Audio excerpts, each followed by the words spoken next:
Hey guys, tonight we're going back to a palace where the tapestries are thick, the fires never warm quite enough, and the truth, well, it tends to get rewritten depending on who's wearing the crown. You're going to meet two sisters born from the same father, but sculpted into rivals by politics, religion, and one very dangerous family name, Tudor. You'll walk with one through cold corridors stripped of her titles. You'll trail the other through pageants and coronations, never quite sure if the cheering is for her or for what she represents. And by the end, you'll probably wonder if either one of them ever really got what they wanted. Spoiler alert, you probably wouldn't survive this dynasty with your head attached, but it sure makes for a good story. So before you get comfortable, take a moment to like the video and subscribe, but only if you genuinely enjoy what I do here. And tell me, where are you watching from tonight, and what time is it over there? Now dim the lights, maybe turn on a fan for that soft background hum, and let's ease into tonight's journey together. You're born a girl in a world that wants boys. That's your first problem. Your second, you're born into a Tudor dynasty held together with heirlooms, grudges, and wishful thinking.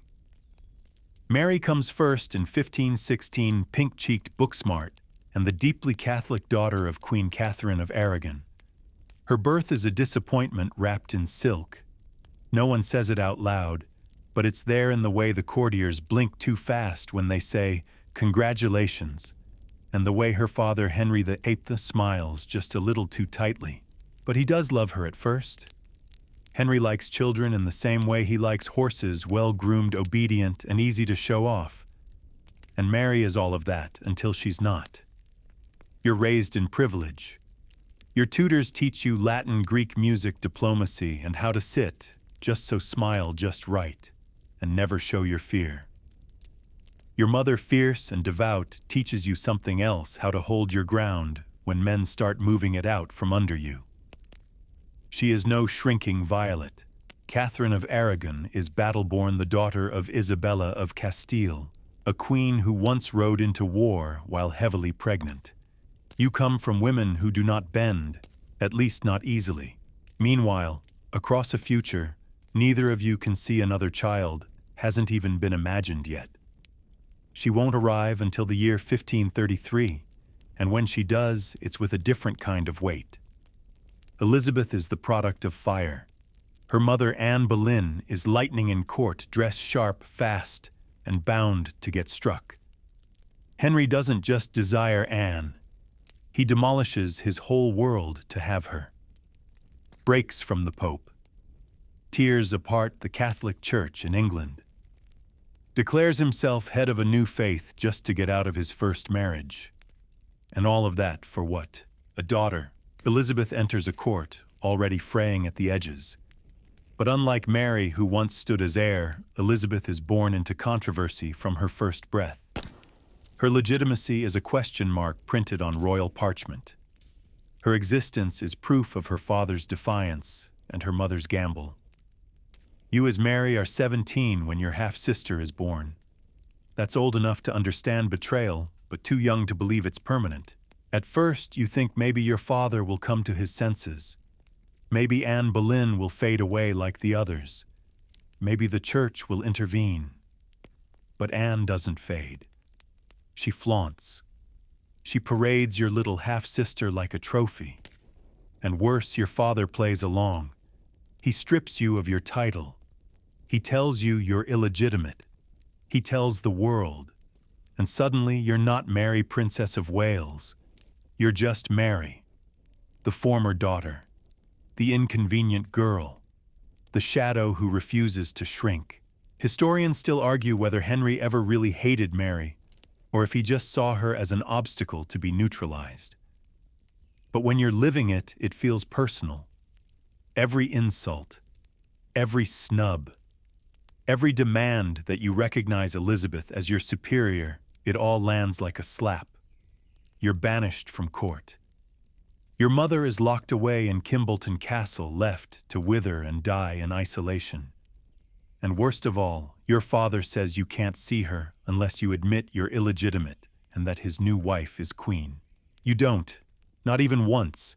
Instead, you learn how to make your silence louder than your voice. You answer commands with stillness. You learn to pray quietly, to smile politely, to curtsy without shaking. But you never forget. You never forgive. And while Mary learns to survive in stillness, Elizabeth is mastering another game entirely. Elizabeth learns how to sparkle. Even as a child, she picks up on the rhythms of court, the glances, the lies, the rituals that keep you safe, and the ones that make you useful. She grows up hearing the story of how her mother was crowned queen in a golden barge parade, only to be beheaded 3 years later for treason, adultery, and allegedly witchcraft. Fun times. So Elizabeth grows careful, quick, and quiet. You can already tell she'll be underestimated and that she'll use it like a blade. Back in Mary's world, the lights keep dimming. Her household is stripped, her attendants reassigned, her dignity chipped away in quiet, brutal ways. She is told to attend Elizabeth, to serve her, to watch the girl who replaced her play princess while she wears plain gowns and writes sad letters to no one who listens. It's not just public humiliation, it's psychological warfare. But even now, the two sisters are learning from each other. Mary watches how Elizabeth wins people. Elizabeth watches how Mary endures. Both are daughters of Henry, and Henry is a man who taught them one unforgettable rule: love is conditional, power is not. It would be so easy to pit them against each other from the start, but history, messy as ever, gives them time. Time to become mirrors. Time to become opposites. Time to become reminders of what the other might have been if just one moment had gone differently. You can't help but wonder, what if Mary had been born second, not first? What if Elizabeth had been born to Catherine, not Anne? But history doesn't do what-ifs. It does signatures, decrees, punishments, graves. And so here you are, two sisters who've never really been sisters at all. One still reeling from the fall, the other just beginning to climb. The palace halls echo with the silence between them, because whether they know it or not yet, they're about to inherit a country that doesn't want either of them, and somehow both will wear its crown. You don't feel like a pawn until someone picks you up and moves you. That's when it hits that strange sensation of slipping from being a person to being a piece on someone else's board. But for Mary, that transformation starts early. Before the drama, before the exile, before her half-sister even has a heartbeat. In the beginning, she's not a fallen princess or a bitter heir. She's the gleaming pride of a kingdom that still believes everything will work out. You grow up in silk and Latin lessons, in the scent of incense and the echo of cathedral bells. You're the daughter of Henry VIII and Catherine of Aragon, which makes you both beloved and valuable. Your mother is Spanish royalty, your bloodline pure Catholic steel. And even if you're not the longed-for boy, you're proof that your parents can produce heirs. You're the symbol of potential. And that in Tudor England is worth its weight in marriages. Because if you're a royal daughter in the 16th century, you're not really being raised for adulthood, you're being raised for alliance. For diplomacy sealed with a veil and a kiss you didn't ask for. Mary is betrothed more times than she can count before she's out of nursery rhymes. To a French prince, a Habsburg, even briefly to the future Holy Roman Emperor. Every time her father considers a new treaty or truce, her name is inked into the margins like a promise. A beautiful, red-haired, God-fearing promise.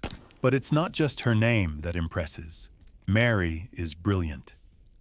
By the time she's 10, she plays the virginals, speaks multiple languages, and can hold her own in theological debate. She's no afterthought. She's an investment, a golden coin that gets passed between kings, but polished lovingly at home.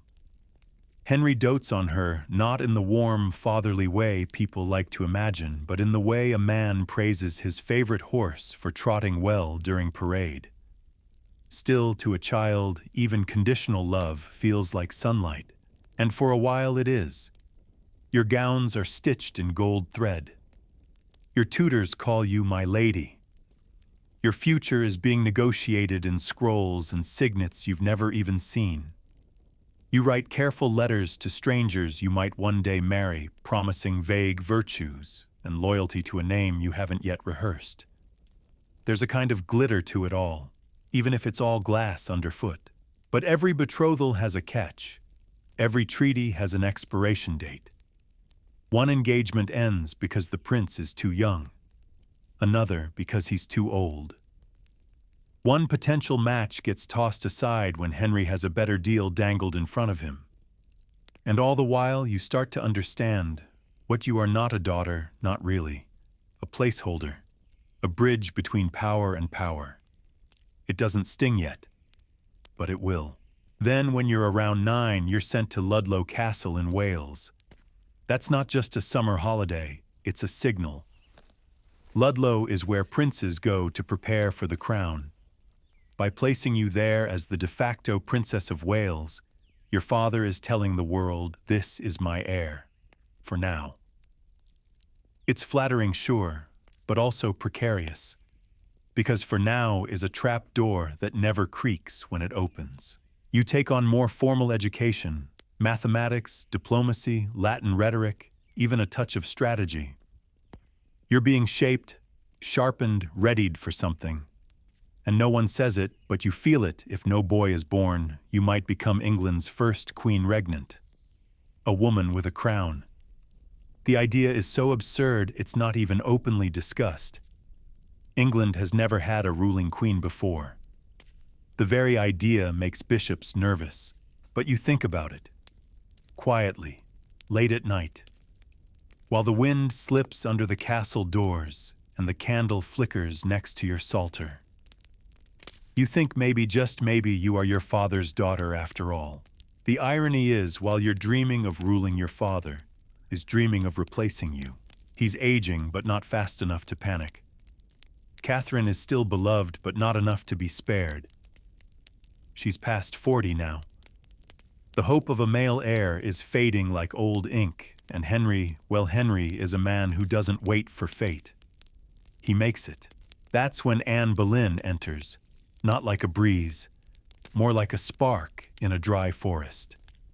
Anne is younger, witty, Protestant-leaning, and most importantly, not Catherine. Henry becomes infatuated, not just with her, but with what she represents: the possibility of a son. A fresh start. A crown that won't slip. You hear whispers long before anything is official.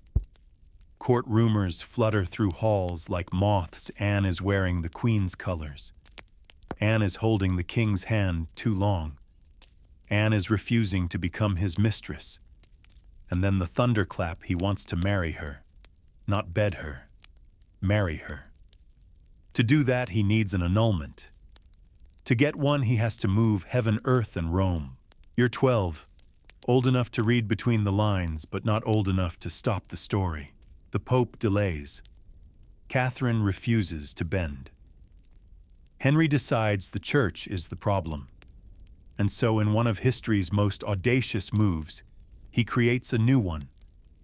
Declares himself supreme head of the Church of England. Breaks with Rome. And sets off a chain of events that will drag you personally, publicly, through humiliation you never imagined. The marriage is declared null. Anne is crowned queen. She's already pregnant. The country is forced to pretend this is all normal. And on the other side of this chaos stands you, Mary, now demoted, discarded, and dangerously inconvenient. You're told to give up your title, to move out of your household, to recognize Anne as queen and her child as your superior. You refuse, so your punishments begin.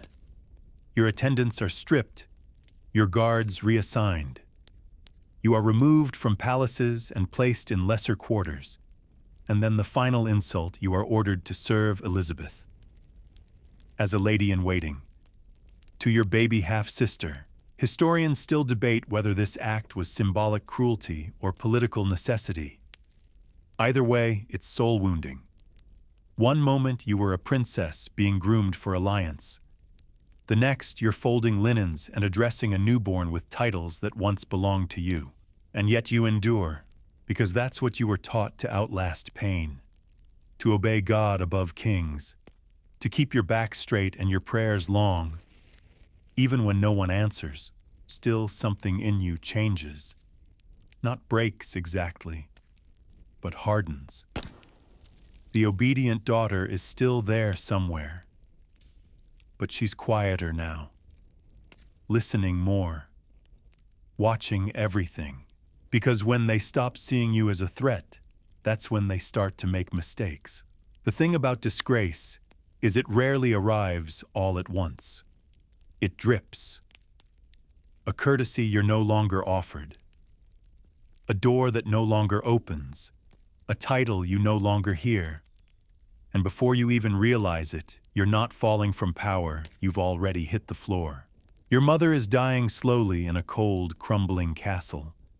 You're not allowed to see her. Not unless you admit she was never queen and that her replacement, the one who gave birth to Elizabeth, is. You won't say it.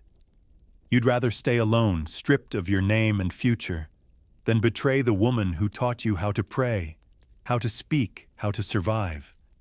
So you hold your ground. You sign nothing. You say little.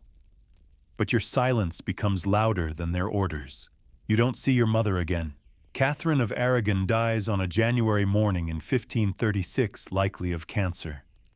You aren't allowed at the funeral, not even to stand at the back, not even to wear black behind a veil. Her death should have ended your punishment, but instead it sharpens it. With Catherine gone, you become a relic of a marriage the king wants everyone to forget. A ghost walking through a court where everyone's trying not to look you in the eye. Henry celebrates Catherine's death with his new wife. Anne Boleyn lifts Elizabeth up into the public gaze like she's a banner of divine favor. The baby wears tiny royal robes. Courtiers cheer. You sit in a room too small and too quiet and try to remember what it felt like to be seen, to be wanted, to be somebody's daughter. But the wheel keeps turning, because Anne Boleyn, the very queen who replaced your mother, is about to lose her own crown. Not in a metaphorical way, not in a sad, tearful resignation, in a very literal, bring the sword, build the scaffold kind of way. Anne is arrested just months after Catherine's death, accused of adultery, incest, and treason. The charges are wild, tangled in gossip and ambition. Historians still argue whether any of them were true, or if Anne simply became too difficult, too clever, too close to power. But for Henry, it doesn't really matter. He wants out. And when a Tudor king wants out, someone's going to bleed. Anne is executed at the Tower of London on May 19, 1536. You hear the news, and you're not sure what to feel. She stole your place. She destroyed your mother. But she was a woman in a man's court, and now she's dead in a man's tower. You don't cheer. You don't weep. You just sit very still and wait to see what happens next. And what happens is Jane Seymour. Jane is quiet, obedient, carefully forgettable. Henry marries her barely 2 weeks after Anne's execution. For a moment, the court seems to exhale. No scandal, no fire, just a blank slate, and you, Mary, are finally offered a way back in, but only if you bow. They send letters, then envoys, then threats. Jane herself, soft-spoken and eager to be the peacemaker, begs you to sign the documents, to acknowledge your father as supreme head of the church, to declare yourself illegitimate, to erase everything you've ever believed and kneel. You hold out, for weeks, for months, until fear finally outweighs pride. You've seen what happens to women who don't bend. You know your father's reach. You know the tower is never more than a misstep away. So you do it. You sign. You betray your mother's memory and your own sense of right, and then you regret it for the rest of your life. But your reward is modest. You're allowed back at court, but you are not restored. Your status remains ambiguous, neither heir nor threat, just marry the woman who used to matter. Your half-sister Elizabeth, once a princess, is also demoted now, thanks to her mother's fall. The new act of succession puts any future child of Jane Seymour first in line. That child arrives in 1537, a boy, Edward, a prince, the son Henry's been waiting for through 3 wives and countless papal arguments. He's born at Hampton Court. The bells ring for days, cannons fire, prayers rise. You, Mary, feel something strange, not jealousy, not quite. Relief, maybe even safety. If there's a son now, maybe the king will finally stop looking over his shoulder at you. And he does, at least for a while. Edward becomes the sun. You and Elizabeth become background stars, still visible but not the ones lighting the sky. In some ways, it's a mercy. With a male heir in place, no one's trying to manipulate your name into the line of succession anymore. You're allowed to exist quietly, cautiously. Jane Seymour dies shortly after childbirth, and in a strange twist of fate, you're invited back to court to comfort the king. You play your part. You smile. You wear the dresses they give you. You whisper to your brother in the nursery, wondering if he'll grow up kind or cruel. But you also watch Elizabeth, who is already showing signs of being someone dangerous. Not in the sword and schemes sense, in the quiet kind. The kind that waits, listens, learns. She's a child, yes, but a clever one. Observant. And you've learned by now that clever women don't stay quiet forever. Years pass. Your father marries 3 more times. One wife is cast aside. Another is beheaded. One outlives him. Through it all, you and Elizabeth remain his daughters by law, if not by legitimacy. You're tolerated, displayed when useful, hidden when not. Then in 1547, Henry dies. He leaves behind a kingdom split by religion, heavy with debt, and trembling under the weight of expectations no child could meet. Edward is only 9. He becomes king in name, but in reality the country is run by regents' men with plans. Protestant plans. Plans that do not include you. Mary, you're Catholic. Publicly. Proudly. You keep a small household where Mass is still said in Latin, where rosaries aren't hidden, where incense still curls like prayer smoke in the air, and the new regime doesn't like it. You're told to stop. You don't. You're summoned. You deflect. You're threatened. You hold your ground. Edward, young as he is, begins to resent you. He writes letters filled with scripture and sternness. He demands obedience. And you, for the first time in a long while, feel something stir inside you, not just resistance, but readiness. Because you've played the obedient daughter. You've signed the humiliating papers. You've bent the knee. And look where it got you, still invisible. Still excluded. Still second. But maybe not forever. Because Edward, like everyone else, is mortal. And no one, not even a boy king, lives forever. You don't flinch when they send more letters. You don't even bother pretending to read them all the way through anymore. The message is always the same: stop hearing Mass, stop defying the king, stop clinging to a religion the realm has outgrown. But you haven't outgrown it. You've grown into it. Catholicism isn't just your faith now, it's your rebellion, your language, your last tie to the mother they tried to erase. They can take your title. They can burn your letters. But they can't unteach you how to pray. And so you pray.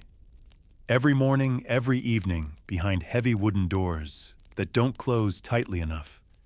You keep Latin on your tongue like a secret. The household around you, the few loyal servants still willing to risk the king's anger, learns to move silently, reverently. You are Mary, daughter of Catherine Flamekeeper of a nearly extinguished England. Elizabeth, meanwhile, is playing a very different game. She's still technically in the shadows, but she's figured out how to make the shadows work for her. She learns from her tutors like a starved thing Latin, Greek, history, philosophy, politics, especially politics. She joins the household of her stepmother, Catherine Parr, and there she becomes something sharp behind the eyes. She listens. She smiles. She never lets anyone see her blink too long. You know that look. It's the same one your father wore before he cut someone loose. But Elizabeth's life isn't as clean as it looks from the outside. She's a teenage girl living under the roof of a woman whose new husband, Thomas Seymour, can't seem to keep his hands or his eyes to himself. Historians still argue how far it went. Was Elizabeth a victim, a flirt, a survivor? You don't know. No one does. But something happens to her during those years, something that makes her colder, brighter, more alert. The kind of person who never lets herself be vulnerable again. Not even with family, especially not with family. Back in your own world, the conflict between you and your brother is reaching a boiling point. Edward is no longer a boy you can lecture. He's a king now, one who believes he's divinely anointed to scrub England clean of papist superstition. And you, Mary, are a very loud stain. It's no longer just private letters and council warnings. It's public tension, stand-up arguments at court. One infamous Christmas where both of you shout across a banquet table until tears streak down your cheeks and the servants pretend they aren't listening. You're not crying because you're weak. Neither is he. You're crying because somehow 2 children who should have grown up as allies are now standing on opposite ends of a crumbling altar. He sees your Latin as rebellion. You see his English prayer books as blasphemy. There is no middle ground. Not now. Maybe not ever. And then it happens. Early in 1553, Edward falls ill. It's nothing at first. A cold, a fever, the usual. But it doesn't go away. His coughing gets worse. His skin turns pale. You hear the rumors long before anyone dares speak them openly. Consumption, they whisper. Tuberculosis, perhaps. The king is dying. You don't cheer. You don't plan parades. But you do watch. Closely. Edward knows what's coming. And he's terrified not just of death, but of what comes after. Because if he dies, and if the line of succession stands as it is, you become queen. You, the Catholic, the stubborn one, the daughter of the woman his father tried to erase. If that happens, everything Edward has worked to build, every Protestant reform, every book, every English sermon, will be undone. So he makes a choice. He writes something called The Devise for the Succession, and in it, he skips right over you and Elizabeth. He names his cousin Lady Jane Grey as heir. Jane is young, Protestant, educated, and most importantly, manageable. She's married to the son of the Duke of Northumberland, the most powerful man at court. The plan is perfect as long as no one notices the illegality or the desperation. You find out almost too late. You're riding toward court, summoned by your dying brother. You think maybe he wants to make peace, to say goodbye. But halfway through your journey, a messenger finds you. A tip-off, a warning. If you go to court, you'll be arrested. Silenced, buried behind stone walls while Jane takes your throne. You turn around, not toward safety, but toward strategy. You ride to East Anglia to your estates. You summon your household, your guards, your allies, the ones who still call you princess in private. You raise an army. They think you'll hesitate. You don't.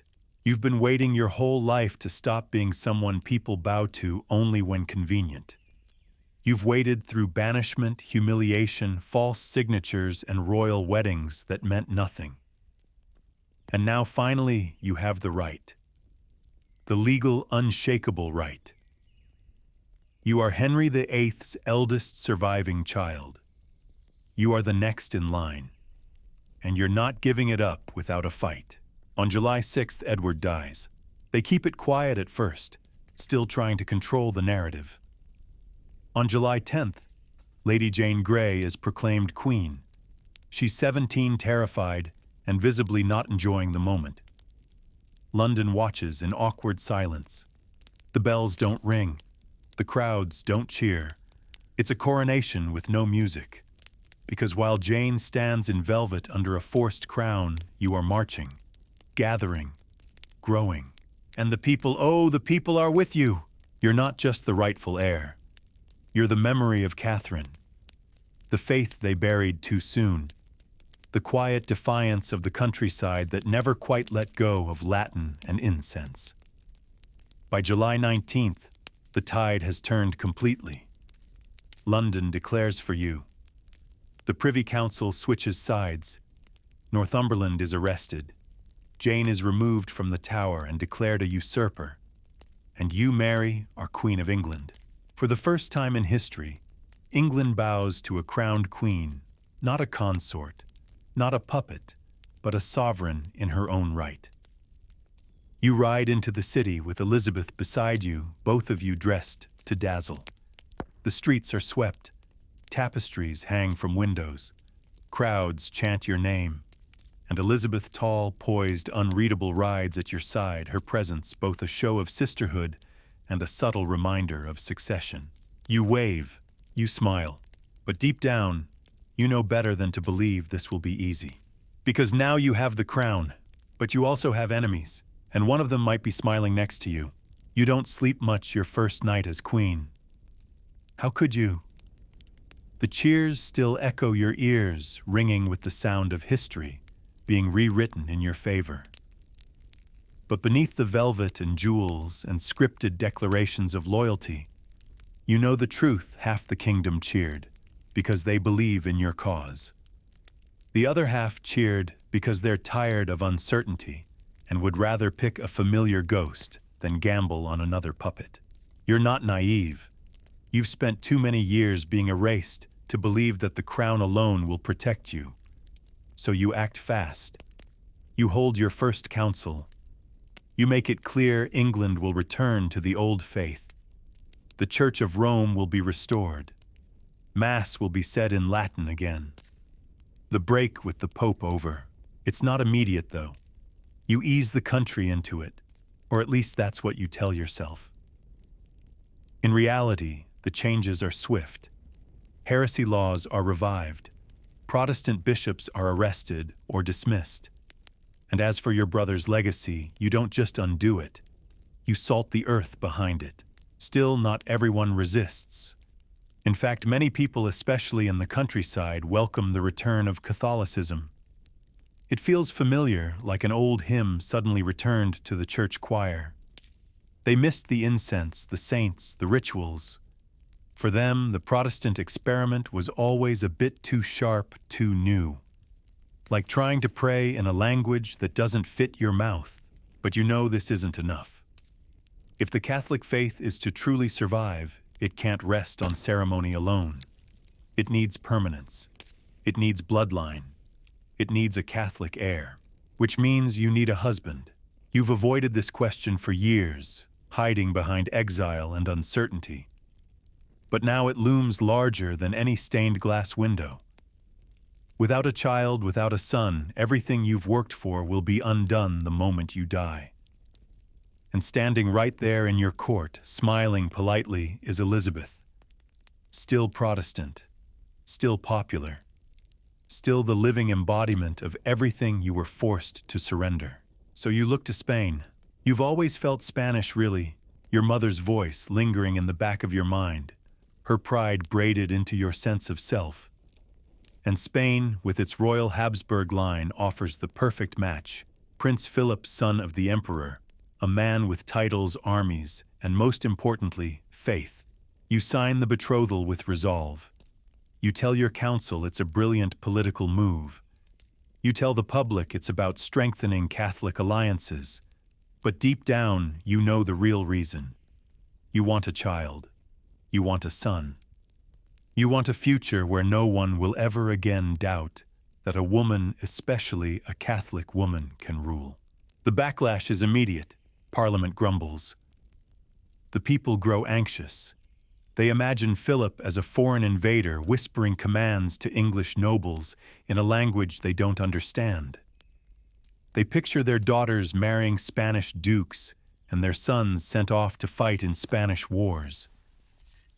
The country feels like it's being handed over.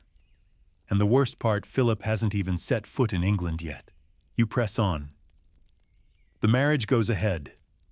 July 25th, 1554. You meet your husband only 2 days before the wedding. He's courteous, distant, and all too aware of his role. He's marrying a queen, yes, but also a stepping stone, a means to extend Spanish influence and secure Catholic control. You adore him anyway. He tolerates you with diplomatic precision. For a brief time you glow. You believe. You feel his hand in yours and imagine a nursery, a cradle a boy with your eyes and his father's charm. You allow yourself hope. Even the court dares to feel it. When your stomach begins to swell and your appetite changes, the rumors start in earnest. The queen is pregnant. Celebrations ripple through the kingdom. Prayers are said. Elizabeth is summoned to court, a show of sisterly solidarity. But everyone knows why she's really there, to witness the moment she is erased from the line of succession once and for all. You wait. The bump grows. The baby moves, or so you believe. Midwives count the days. Courtiers decorate the chambers. Elizabeth stands quietly in the background, waiting for the announcement that will change everything. But the child never comes. There is no birth, no cry, no cradle, just silence, and then questions. Was it a phantom pregnancy, a tumor, ovarian cancer? Historians still debate the truth. What's certain is this: the child never existed. And when the truth settles like ash over the palace, you emerge from your chambers not as a mother, but as a woman undone. Again. Philip leaves soon after. Officially, he's needed in the Netherlands. Unofficially, everyone sees the retreat for what it is. He came for a crown and an heir. He got one. The other never arrived. You don't see him again for over a year. Your heart breaks, but the kingdom barely pauses. Worse, the country grows colder toward you. The Protestants whisper louder. The nobility hesitates. Your popularity, once driven by righteousness and nostalgia, erodes. And you, Mary, become a woman fighting not just for faith, but for relevance. Then the rebellion comes. Sir Thomas Wyatt leads thousands in a protest against your marriage and your rule. They march on London calling for your removal and Elizabeth's ascent. They chant her name. They wear her colors. And though they are stopped, though they fail, the message is clear. Elizabeth isn't just surviving, she's rising. You arrest her. You have no choice. The council demands it. The people expect it. She's taken to the Tower, the same rooms her mother once occupied before the executioner arrived. You hesitate. You stall. The warrant is drafted. Your signature hovers over it. Some say your hand trembled. Others say your heart finally remembered what it was to love someone who shares your blood. In the end, you don't sign. Elizabeth is spared, released. But not because you trust her, not because you've forgiven. You just know the country isn't ready to see another queen kill her sister. And you still have hope. You fall ill again later that year. The symptoms mimic pregnancy. The court holds its breath. You believe. You need to believe. But it's not a child. Not this time either. Your body is failing you. Slowly, quietly, tragically. You can feel it in your bones, in your breath, in the way your crown seems heavier every time you wear it. And still Elizabeth waits. She does not rebel. She does not plot, at least not openly. She just waits. With her books, her quiet elegance, her unreadable face, the people begin to drift toward her like plants leaning toward sunlight, and you begin to fade like a shadow at dusk. You lie awake at night, remembering your mother's voice, the warmth of Latin prayers, the weight of a world that never gave you the one thing you wanted: peace. You wonder if Elizabeth will bring it, or if she too will chase glory at the cost of her soul. You hope not, but you've lived long enough to stop expecting kindness from those who inherit your pain. There's something strange about waiting to be replaced by someone who's still alive and smiling at your table. Elizabeth doesn't wear her ambition like armor. She wears it like perfume, faint, elegant, and impossible to ignore. You sit across from her at dinners, nod politely at her careful compliments, and wonder if she's already imagined what your funeral will look like. Not because she wishes you dead, but because it's practical, sensible. You would have done the same once. By 1557, you're surrounded by courtiers who are looking just past your shoulder, just beyond your crown. Their loyalty is not expired exactly, but weathered. They show up to ceremonies. They murmur their affirmations. But you see how many of them are spending more time at Hatfield, where Elizabeth resides, than at court. They think you don't notice. But you've lived too long in silence not to hear the creak of shifting allegiances. Philip returns briefly. He kisses your hand, gives you the barest illusion of closeness. But his heart is still in Spain. His interest in England is tactical, like moving ships on a map. You try to rekindle something between you, perhaps not love, but loyalty. Maybe even hope. You want to believe that if you can just carry a child, all of this will make sense again. All of this will be worth it. But your body is tired. The same swell that once tricked the world into believing a prince was on his way is now constant, but wrong. It's not a child. It's illness. Your legs ache. Your appetite falters. The physicians whisper about cancer, but no one says it out loud, not in front of you. Not yet, and Elizabeth continues to wait. Her presence is no longer just tolerated, it's required.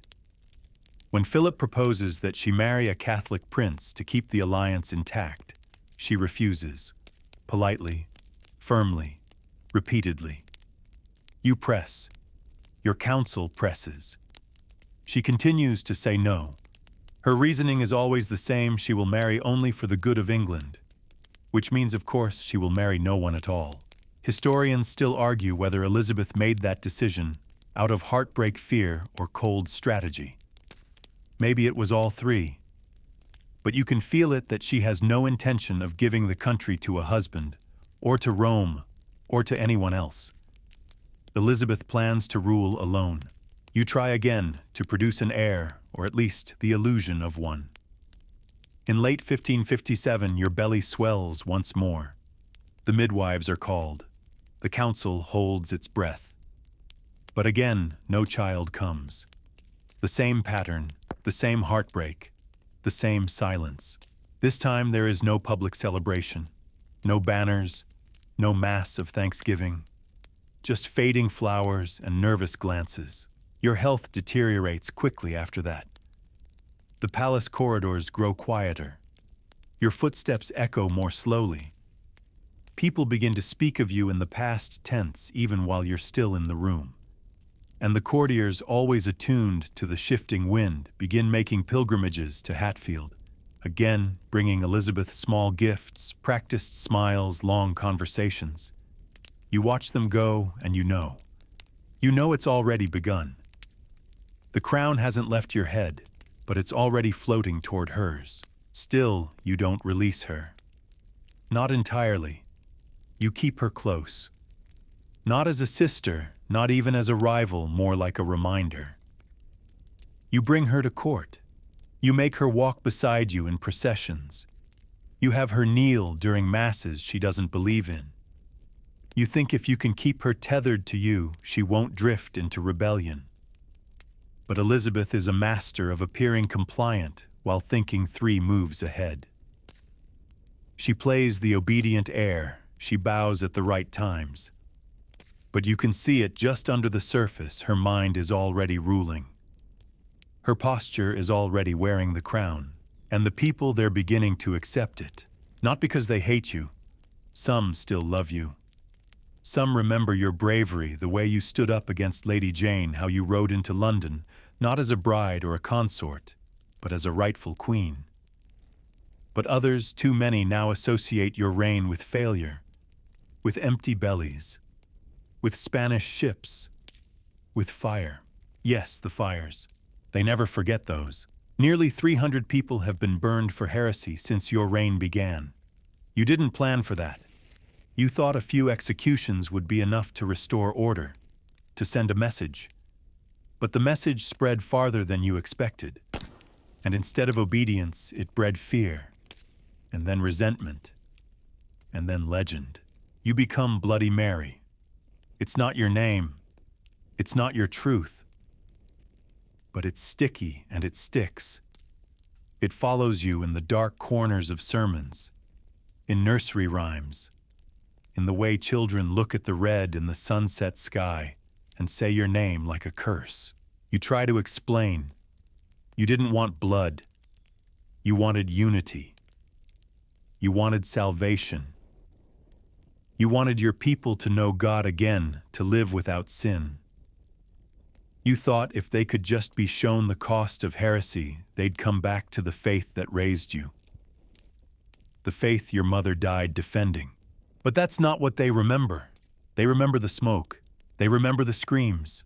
And you, Mary, become a queen, wrapped in shadows, even as the real darkness begins to take root inside your body. You are 42. Your back aches when you rise. Your stomach swells in ways no child could explain. You've lost so much weight that your dresses hang loose at the waist, yet your limbs feel heavy. You try to walk through the palace like nothing is wrong, but you see it in the eyes of your ladies. They don't ask if you're pregnant anymore. They ask if you need help getting up the stairs. The end comes gradually like a fog rolling and dulling everything.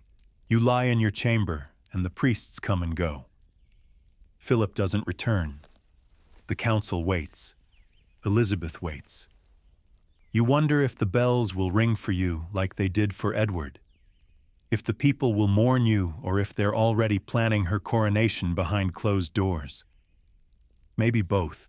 You close your eyes and try to imagine what it would have been like to raise a child. To see a son grow, to hear him pray the same Latin hymns you learned as a girl, to know the future was secure, not drifting toward Protestant hands. But that was never your story. You were the fire starter, the restorer, the woman who tried to drag England back to its old soul with trembling fingers. And in the final hours, you wonder, was it worth it? Because Elizabeth is coming, and she won't just undo your policies. She will transform your shadow into her stage. She will make her unmarried state a symbol of purity, her Protestantism a banner of progress. She will take everything you began and build her own myth upon it. Still, you ask that she be kind, that she keep the peace, that she let the people breathe again. You whisper her name not with love, perhaps, but with exhaustion. And on November 17th, 1558, you die. They say your face softened at the end, that your last breath was quiet, that you went as a queen does, clothed in dignity, surrounded by ritual. And somewhere not far away, Elizabeth lifts her head and waits. They say the moment you die, the air shifts. Not just in your bedchamber, but in the whole country. Doors that were once shut quietly begin to creak open. Horses are saddled. Messengers fly across counties like arrows loosed from bows. A queen is dead, yes, but more importantly, a new one is rising. Elizabeth doesn't weep, not publicly. She receives the news with stillness, maybe a bowed head, maybe a flicker in her throat. And then just like that, the waiting ends. She moves quickly. With her secretary William Cecil, clever, dry, loyal, in a way no one else has ever dared to be, she begins the transition. It's been 500 years since England saw a peaceful shift of power this smooth. No civil war, no armed factions. Just a country quietly turning its face toward a younger son. You, of course, are not there to see it, but the stage is yours. Even in death, you still cast a long shadow across Elizabeth's every step. She doesn't just inherit the throne. She inherits your mistakes, your unfinished work, your example. She studies it like a student picking through the wreckage of someone else's dream, and then sets out to do the same thing, only differently, only better. She doesn't marry, not because she can't, not because no one asks, but because she understands what marriage costs a woman with power. She saw what it did to you, how quickly your reign was tangled up in Philip's ambitions, how people looked at you and saw not a sovereign, but a Spanish bride. Elizabeth refuses that. From the beginning, she makes her singlehood a statement, a weapon, a crown. They call her the Virgin Queen, but it's less about purity and more about autonomy. She belongs to no man and therefore to England alone. She does not bring back the fires. Instead, she chooses image over violence, spin over spectacle. While you tried to restore faith through fear, she restores order through myth. Historians still argue whether Elizabeth truly believed in the Protestant cause or if it was simply the most practical path to power. But the effect is undeniable. She establishes the Church of England as not just a religious institution, but a cultural one. It becomes English in every fiber, something native, not borrowed, not imposed. The people weary of extremes welcome the change. But Elizabeth doesn't stop there. She retools the monarchy itself. She makes herself a symbol, an icon carved not in marble but in theater, poetry, and pageantry. Her face is painted onto coins, portraits, myths. Her speeches become legend before the ink even dries.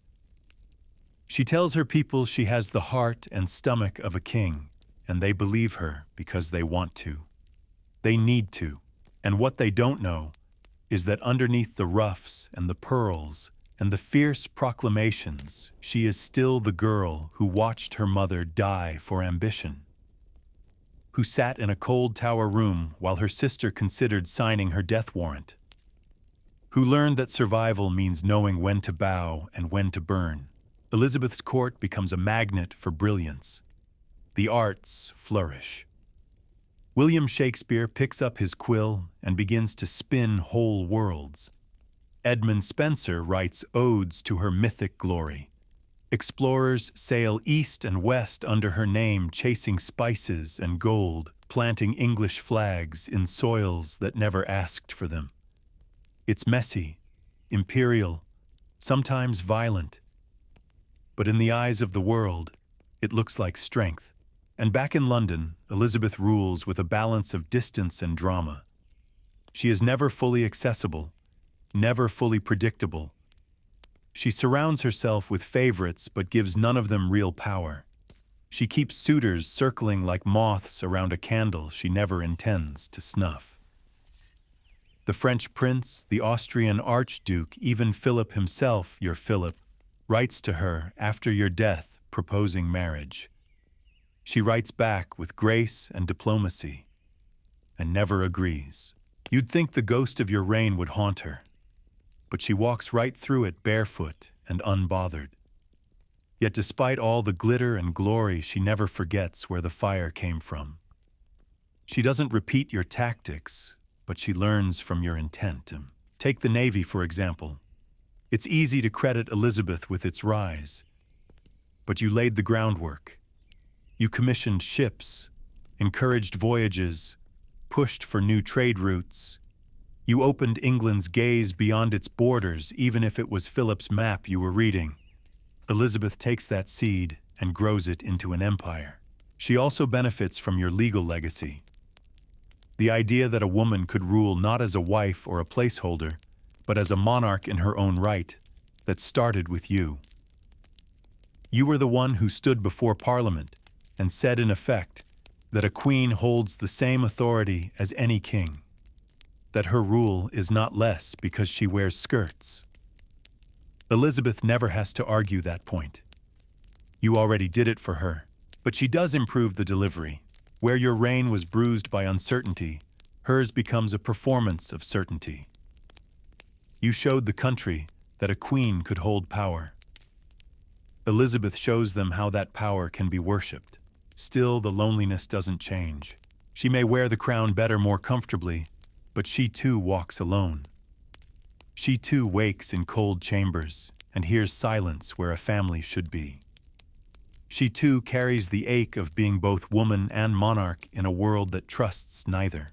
And like you, she has no heir. The Tudor line ends with her. No children, no siblings. No one left with Henry's jawline or Catherine's fierce blood. When Elizabeth dies in 1603, the crown passes not to a child, but to a cousin, James VI of Scotland, a Stuart, a man. The dynasty your father built with iron and declarations and broken wives is finished, but something strange happens at the very end. James orders that the two of you, Mary and Elizabeth, be buried together in the same tomb at Westminster Abbey. Not as enemies, not as rivals, as sisters, queens, women who despite everything ruled. Your bodies lie beneath stone side by side. Elizabeth on top, her effigy gleaming, your name carved beneath hers. Visitors come and read the inscription, and they may not know the full story. They may not know that you once made her kneel, that you once almost had her executed, that she once smiled at your table while you wondered if your own blood could betray you. They may not know how much of her was built on what you left behind, but maybe it doesn't matter, because in the end, the two of you did something no one expected. You changed what a queen could be. You proved that crowns don't just belong to men, that power doesn't always wear a beard and swing a sword. Sometimes it sits quietly in a chapel. Sometimes it rides into London beside the woman it once tried to erase. Sometimes it survives despite everything. And though history may remember you differently, Elizabeth, as the glorious golden age, and you as the woman who failed to light the future, it forgets that someone had to walk through fire first, and that someone was you. The strange thing about being dead is that no one waits long to revise your story.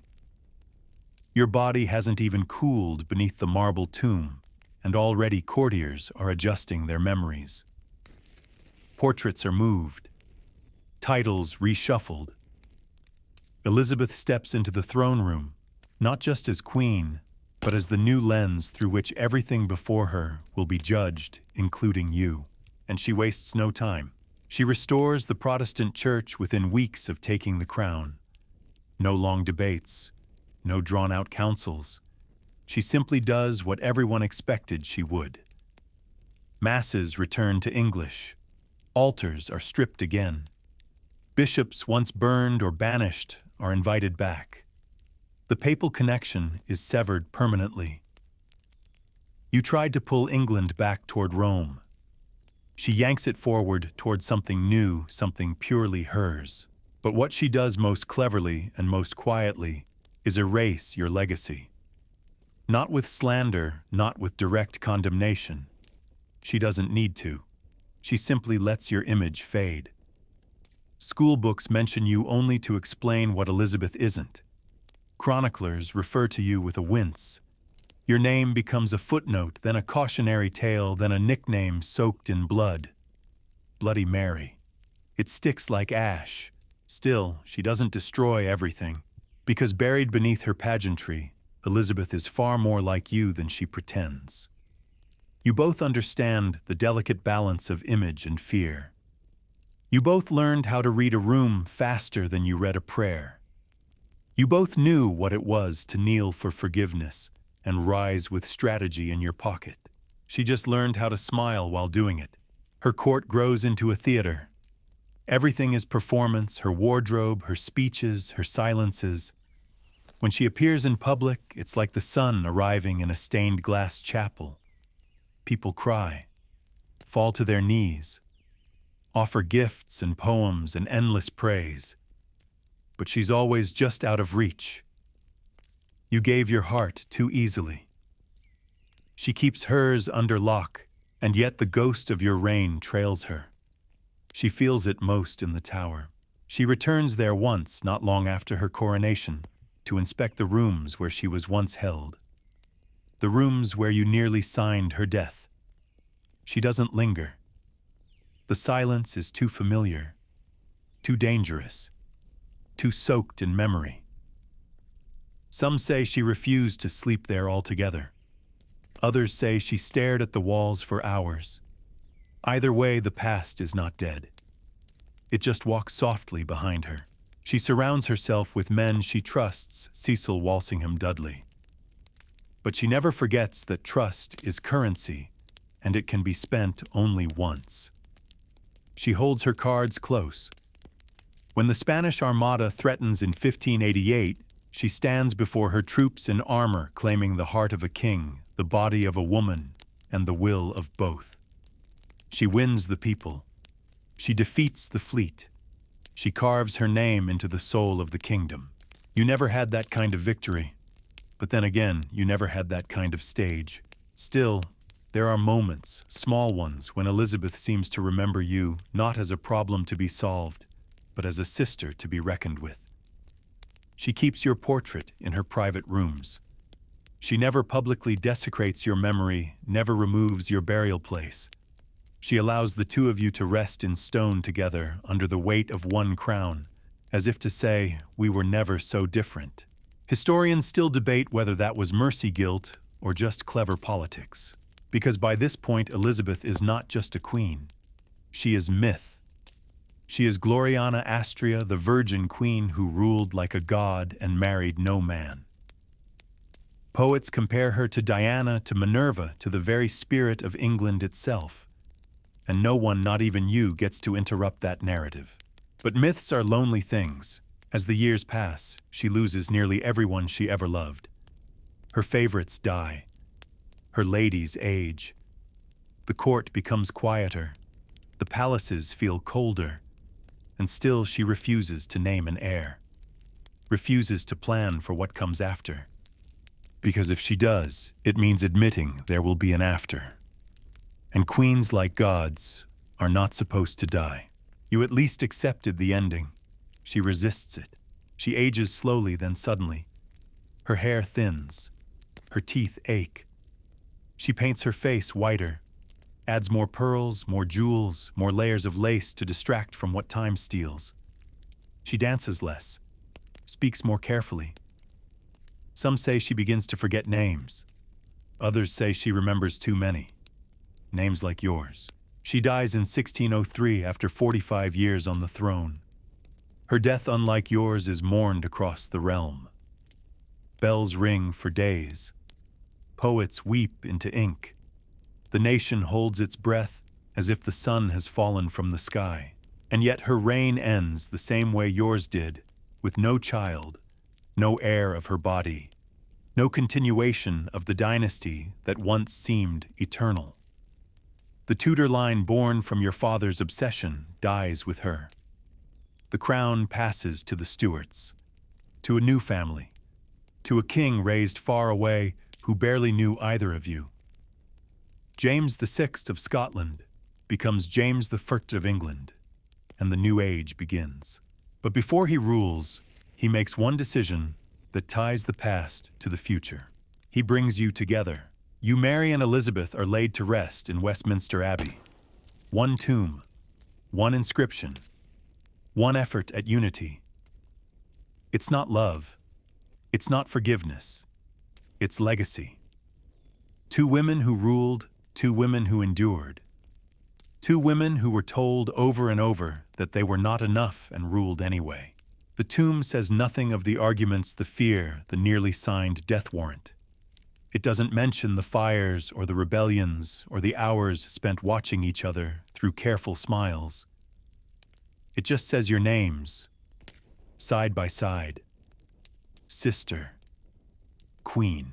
People visit the tomb every day. Some kneel, some stare. Some take photos now with phones that glow. But none of them really know what it meant to wear the crown with trembling hands. To sit in a hall full of men who doubt you. To lead a country while wondering if you'll be remembered for what you built or what you burned. But maybe that's the point. Maybe your legacy isn't the flame. Maybe it's the fact that you lit it at all. Elizabeth ruled with polish. You ruled with defiance. She had peace. You had principle. She made a golden age. You made the age possible. Without your fire, she never would have needed light. And in the end, the throne remembered both of you. The stone remembers. The silence remembers. The kingdom changed under your reigns, first with blood, then with poetry, but it changed. That's more than most get, and maybe as the echo of your footsteps fades beneath the abbey floor, that's enough. When people speak of you now, they do it in whispers, in textbooks, in phrases dulled by time. She was the first queen regnant of England. She restored Catholicism. She burned Protestants. That's how it always begins, 3 bullet points, like the summary on the back of a sad paperback no one wants to read. They forget how young you were when everything you knew was stripped away. They forget how long you waited to be seen again. But Elizabeth never forgot. Even at the height of her power, with pages writing sonnets to her eyes and sailors naming ships after her virtues, she still carried your name like a hidden note in her sleeve. Because while she refused your church, your marriage, your politics, she never refused the truth that you came first. She built her image as if history began with her coronation, but even she knew better. You were the hinge, the sacrifice, the storm before the calm. She walked roads you paved with pain and compromise.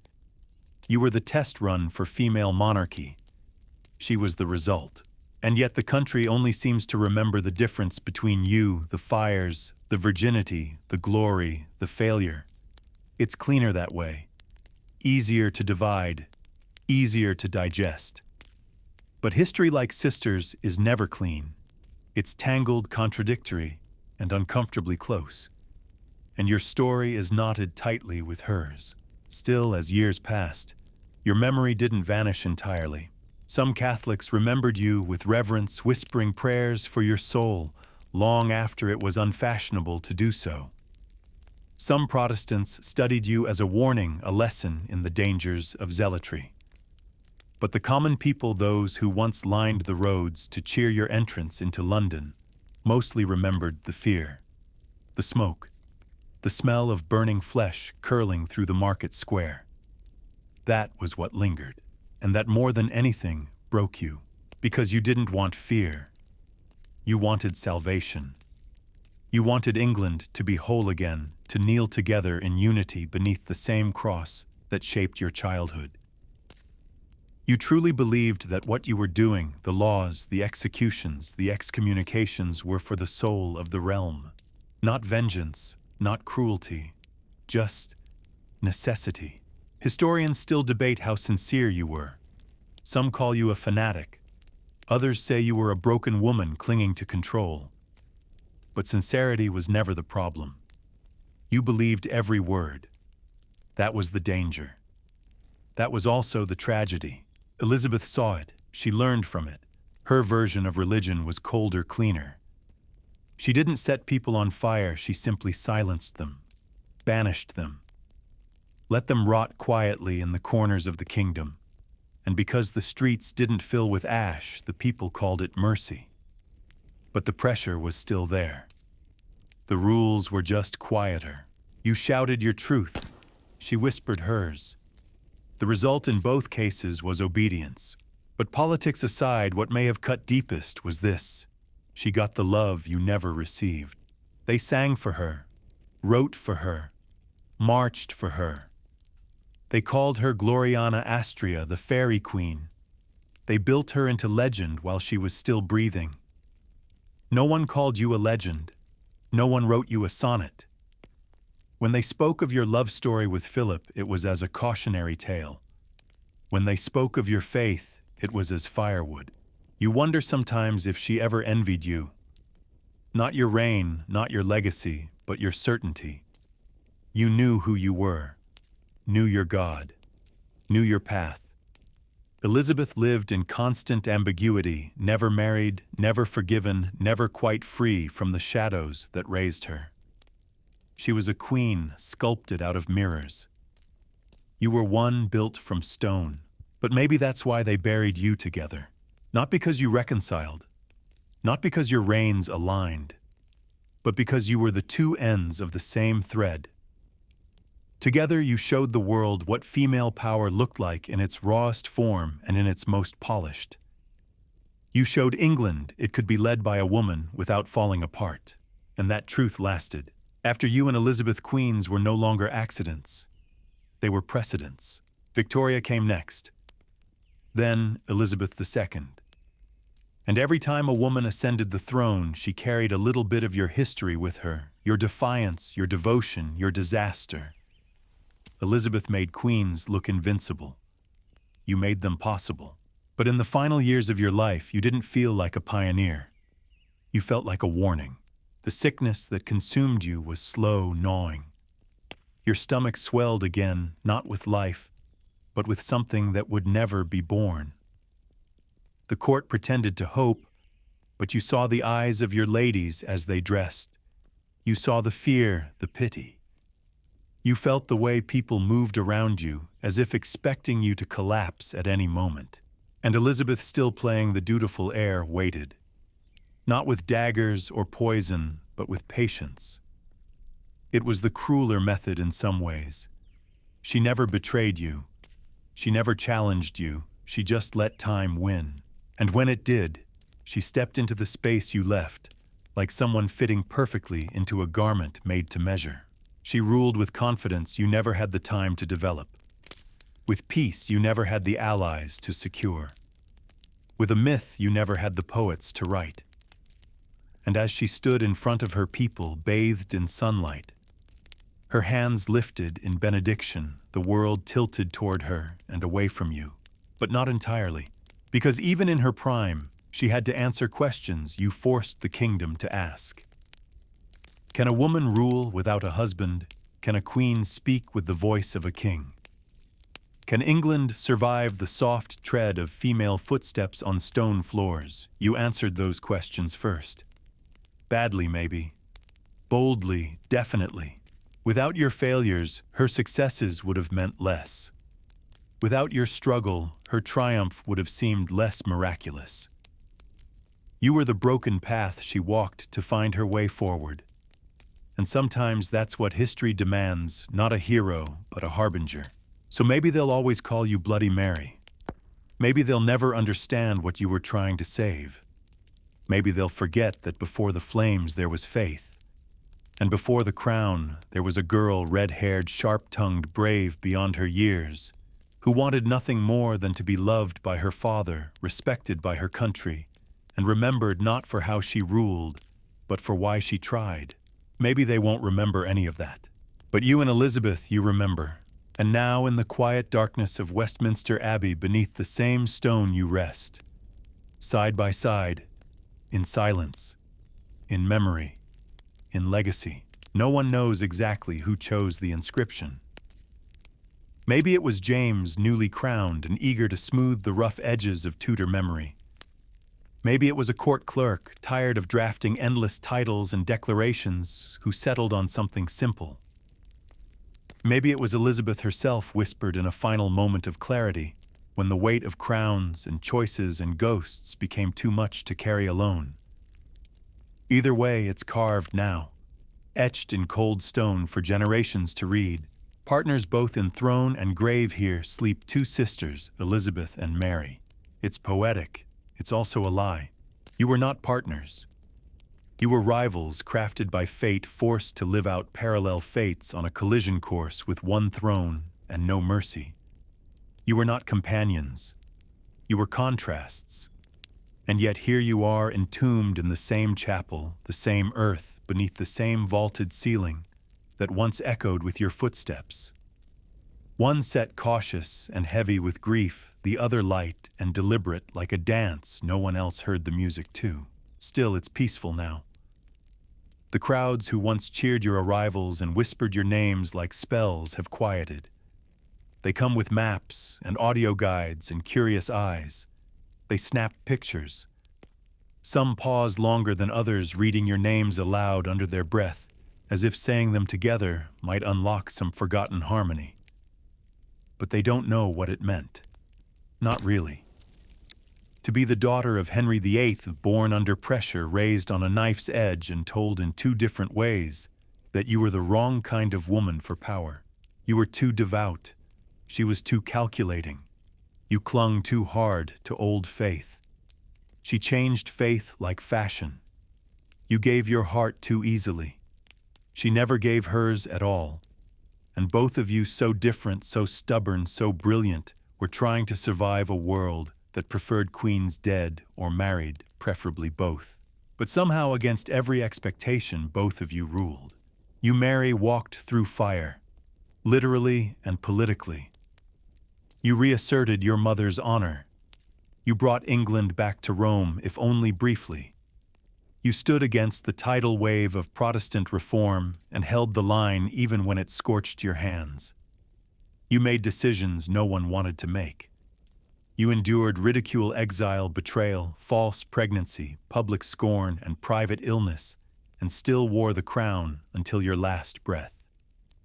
You ruled even as your body betrayed you, even as your people turned, even as your husband left. And Elizabeth, she built a mask so perfect, even she sometimes mistook it for her real face. She turned spin into sovereignty, myth into monarchy. She outmaneuvered suitors, traitors, rivals, and whispers. She made herself immortal in the eyes of her subjects. But she too bore the loneliness of rule. No heir, no partner, no rest. Just endless performance right up to the final act. Neither of you were what England wanted, but you were what it needed. Because in ruling, flawed, furious, and human, you changed what was possible.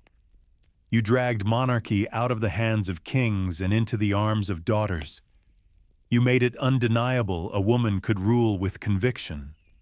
A woman could carry the realm. And in doing so, you opened the door for queens who followed not just to sit on thrones, but to do so without apology. Victoria reigned for 63 years. Elizabeth II reigned for 70.